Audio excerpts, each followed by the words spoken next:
I never thought I'd torch a woman's prized rose garden with a flamethrower I'd borrowed from my uncle's garage, but there I was, flames licking the air like vengeful spirits, her screams echoing through the cul-de-sac as sirens wailed in the distance. It started with a simple weekend getaway to our family cabin in the Smoky Mountains, the one Grandpa built with his own calloused hands back in '72, but a busybody Karen Whitaker, decided our gravel driveway was an eyesore and chained the access road shut like she owned the damn county. And when my wife and kids showed up with coolers and fishing rods, she didn't just call the cops. She dialed 911, sobbing about armed intruders like we were Bonnie and Clyde crashing her tea party. That was 6 months ago, and the charges dropped faster than her jaw when the deputy recognized me from high school football.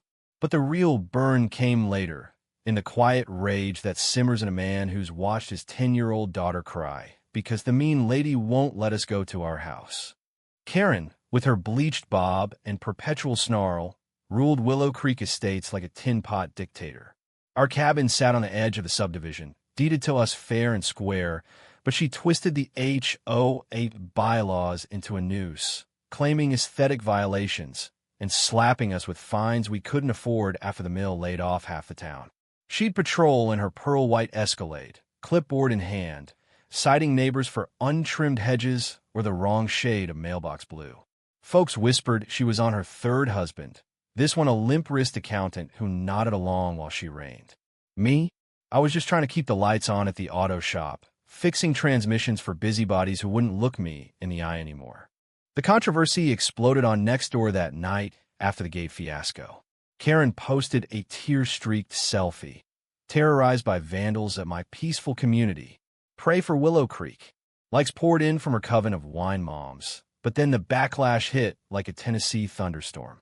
My buddy Jake, who runs the local feed store, leaked the body cam footage, me, hands up, explaining our deed while she shrieked about trespassers with weapons. It was a Swiss Army knife for gutting trout. Comments flooded. This woman's unhinged, from the retired judge down the holler. HOA tyranny at its finest. Defund these Karens, from a viral podcaster in Nashville. Protests brewed at the next board meeting, pitchforks metaphorical but sharp. Signs reading "Unlock Our Lives" and chants of "Karen must go." She doubled down, of course, mailing me a cease and desist that reeked of her Chanel No. 5, threatening to lean our cabin if we so much as drove the access road again. But the outrage snowballed. Local news ran a segment, Cabin Clash, one woman's war on family legacy, painting her as the villain in a feel-good American tale of underdogs versus elites. Her husband's golf buddies ghosted him. Invitations to book club dried up like creek beds in July.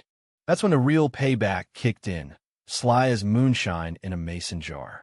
I started my evening drives, slow rolls past her McMansion in my jacked-up F-150, bass thumping low from the subwoofers, headlights sweeping her manicured lawn like searchlights on D-Day. At first, she'd flip me off from her porch, dialing her lawyer mid-gesture. But isolation creeps in, you know? With the neighborhood turning, her precious order cracked. One night, as gravel crunched under my tires, she bolted out in slippers, waving a check. "Stop this harassment.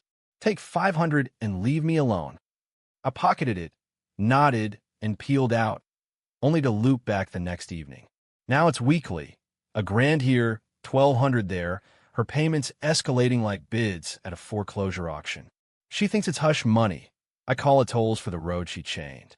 Last week, she cornered me at the Piggly Wiggly, eyes wild, whispering, "Please just make it stop. I'll fund your cabin repairs." Bitter pill, ain't it? The queen of covenants, reduced to bankrolling the peasants she tried to evict.